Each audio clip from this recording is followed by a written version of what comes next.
Team India జట్టు T20 series ని clean sweep చేస్తే సీనియర్ ఆటగాళ్లతో కూడిన టీమిండియా మాత్రం వన్డే సిరీస్ లో లంకపై పేలవ ప్రదర్శన చేసి విమర్శల పాలైంది. సులభంగా గెలవాల్సిన మొదటి వన్డే మ్యాచ్ ని టైగా ముగించిన రోహిత్ సేన రెండో వన్డేలో ఏకంగా 32 పరుగుల తేడాతో ఓడిపోయి పరువు పోగొట్టుకుంది. సిరీస్ గెలిపేమో గానీ ఇప్పుడు చివరి టీ20 గెలిచి సిరీస్ ని సమం చేయాల్సిన పరిస్థితి. గౌతమ్ గంభీర్ అతి ప్రయోగాలు ఒక పక్క జట్టు గెలుపు ఓటములపై ప్రభావం చూపుతుంటే, మరోవైపు మన టాప్ ఆర్డర్, మిడిల్ ఆర్డర్ బ్యాటర్లు స్పిన్ ఆడలేక చేతులెత్తేసి దారుణ ఓటమికి కారణమయ్యారు. దీంతో జట్టులో కొంతమంది ఆటగాళ్ల ఆటపై తీవ్ర విమర్శలు వస్తున్నాయి. ముఖ్యంగా రాహుల్, అయ్యర్ తమ స్థాయి ప్రదర్శనం చేయడం లేదు అంటూ నెటిజన్లు దుమ్మెత్తిపోస్తున్నారు.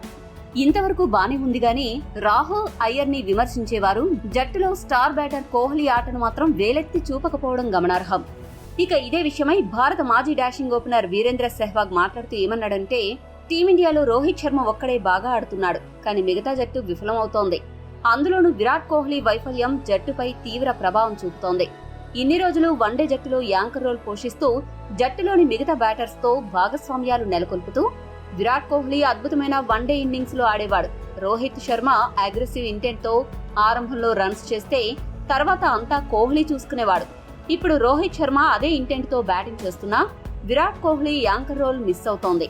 స్లో పిచ్లపై కాస్త టైం తీసుకుని బాగా ఆడే కోహ్లీ శ్రీలంకపై 2 వన్డేల్లోనూ వరుసగా విఫలమయ్యాడు.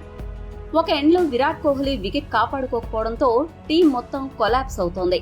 కానీ ఇదే విరాట్ కోహ్లీ గతంలో యాంకర్ రోల్ పోషిస్తూ తాను క్రీజులో నిలబడి తన చుట్టూ టీం ఆడేలా చూసుకునేవాడు.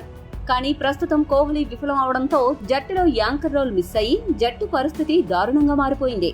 రోహిత్ శర్మ బాగా ఆడుతున్నా మిడిల్ ఓవర్స్ లో యాంకర్ రోల్ చేస్తూ వికెట్లను కాపాడుకుంటూ ఉండే బ్యాటర్ లేకపోవడంతో ఓటమి ఎదురవుతోంది. కాబట్టి కోహ్లీ త్వరగా తన మునుపటి లైను అందుకోవాలి, లేదంటే ఇండియాకి కష్టాలు తప్పవు అని సెహ్వాగ్ పేర్కొన్నాడు. మరి ఈ విషయంలో మీ అభిప్రాయాలను కామెంట్ల రూపంలో తెలియజేయండి. మరిన్ని స్పోర్ట్స్ అప్డేట్స్ కోసం మా ఛానల్ సబ్స్క్రైబ్ చేసుకోండి.